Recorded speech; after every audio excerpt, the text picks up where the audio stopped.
When, in 1960, still a student, I got a traveling fellowship to study housing in North America. We traveled the country. We saw public housing, high-rise buildings in all major cities, New York, Philadelphia. Those who had no choice lived there. And then we traveled from suburb to suburb. And I came back thinking, we got to reinvent the apartment building. There has to be another way of doing this. We can't sustain suburbs. So let's design a building which gives the qualities of a house to each unit. Habitat would be all about gardens, contact with nature, streets instead of corridors. We prefabricated it so we would achieve economy.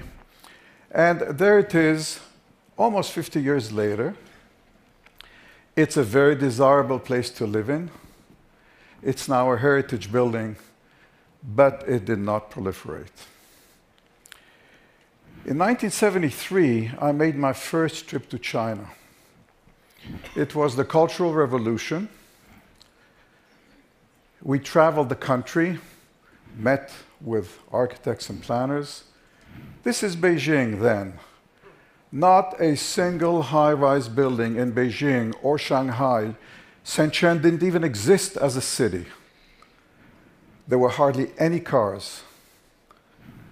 30 years later, this is Beijing today. This is Hong Kong. If you're wealthy, you live there. If you're poor, you live there. But high density it is. And it's not just Asia. Sao Paulo, you can travel in a helicopter 45 minutes seeing those high-rise buildings consume the 19th century low-rise environment. And with it comes congestion, and we lose mobility, and so on and so forth. So a few years ago, we decided to go back and rethink habitat. Could we make it more affordable? Could we actually achieve this quality of life in the densities that are prevailing today? And we realized it's basically about light, it's about sun, it's about nature, it's about fractalization. Can we open up the surface of the building so that it has more contact with the exterior?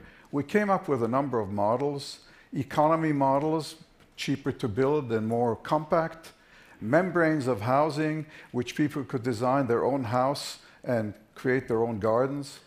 And then we decided to take New York as a test case, and we looked at Lower Manhattan. And we mapped all the building area in Manhattan. On the left is Manhattan today, blue for housing, red for office buildings, retail. On the right, we reconfigured it. The office buildings form the base, and then rising 75 stories above are apartments.